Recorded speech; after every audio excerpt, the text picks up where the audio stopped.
नमस्कार प्रिय दर्शकों। आजकल जब भी हम देखते हैं कि समाज में एस्ट्रोलॉजी की या ज्योतिषी की बात करते हैं, ज्योतिष की बात करते हैं, तो समाज हमेशा दो गुटों में बटा हुआ दिखेगा। पहला वो जो इस पे आंख मूंद के विश्वास करता है, और दूसरे वो जो इसमें साइंस ढूंढते हैं, इसमें फैक्ट ढूंढते हैं, इसको एक अंधविश्वास वाला मानते हैं। तो प्रश्न ये है कि अगर ये अंधविश्वास है, सिर्फ इसमें कुछ साइंस नहीं है, तो ये आज तक टिका हुआ क्यों था? क्योंकि ये तो आज से 4, 4.5, 5,000 वर्ष पहले ये लिख दिए गए थे, क्योंकि ये वेदों का पाठ है, तो उसी टाइम से चलता हुआ आ रहा है। तो आज की जो वीडियो है वो खास दूसरे वर्ग के लोगों के लिए है, जो इसमें साइंस और इसमें फैक्ट ढूंढते हैं। उनको कुछ एक चीजें समझाने की कोशिश कर रहा हूं मैं।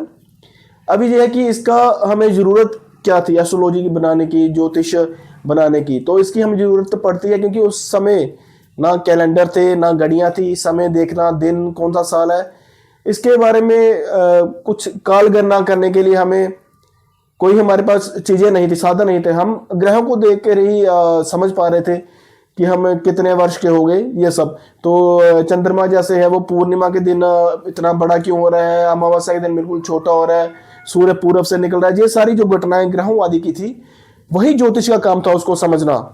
ये उस समय भविष्य बताने वाली कला नहीं थी, जो बाद में धीरे धीरे विकसित हुई। उन्होंने इस पे काफी ऑब्जर्वेशंस किए कि ये सही आ रहा है, इस पैटर्न का यही आंसर निकला। तो ये धीरे धीरे धीरे बहुत 500-600 साल, हजारों साल आप मानिए कि इस पर पूरी खोज की गई, इस पर ऑब्जर्वेशन किए गए, तब जाके उन्होंने रिजल्ट निकाला कि ये रिजल्ट है।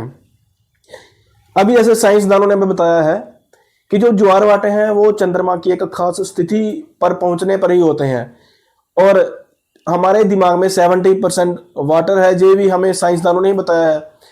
और हमारे ऋषियों ने आज से 4-5 हजार साल पहले लिख दिया जो चंद्रमा है वो मन का कारक है। जैसे सभी ग्रहों के अलग अलग कारक हमें बताए गए हैं। सूर्य हमारी आत्मा का कारक है, आत्मा यानी कि हमारा शरीर, और शरीर तभी हमारा चलेगा अगर सूर्य हमारे सामने है। सूर्य ना हो तो हम जहां पर जिंदा रहने की कल्पना भी नहीं कर पाएंगे। इसके बाद चंद्रमा मन का, जो आपको पहले भी बताया है।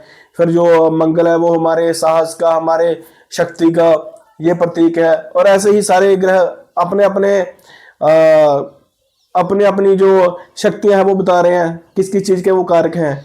ऐसे ही सारे हमारे ऋषि मुनि थे, उन्होंने काफी समय इसकी खोजबीन करके इसमें पूरा सेट किया था कि कौन सा ग्रह किसके लिए कारक है और हमें किस ग्रह की पूजा करनी है। ये सारे उन्होंने विधान बता रखे थे। जैसे एक आसान सा एग्जाम्पल चंद्रमा वाला बताया। अभी हम थोड़ा मुश्किल, जैसे ग्रहण कब होगा, अभी तो साइंसदान काफी पहुंच गए, वो तो एस्ट्रोनॉट भेज रहे हैं, तो अभी उनको थोड़ा समझ लगा कि कैसे है। लेकिन हमारे ऋषियों ने जब 4-5 हजार वर्ष पहले कुछ भी नहीं था हमारे पास साधन, उन्होंने उस समय बता दिया था कि किस पूर्णिमा को चंद्र ग्रहण लगेगा और किस पूर्णिमा में नहीं लगेगा।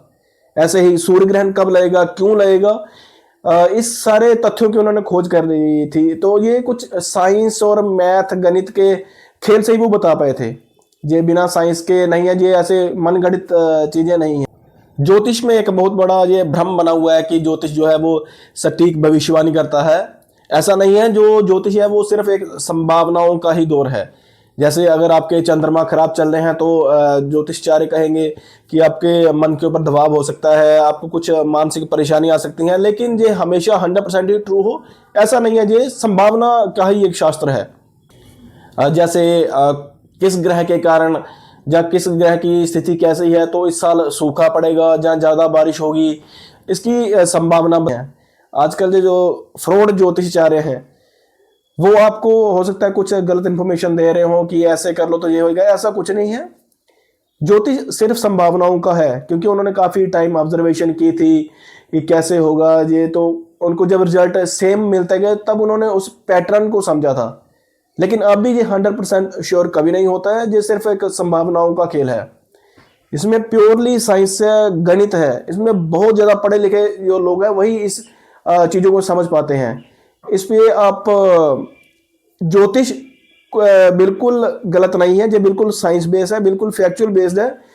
लेकिन कुछ एक खराब बंदों की वजह से इसको आप बुरा ना समझें। आप इसको एक साइंस की तरह या गणित की तरह आप लेके इसमें पढ़ाई करें, इसको देखें, सुने और समझें। धन्यवाद।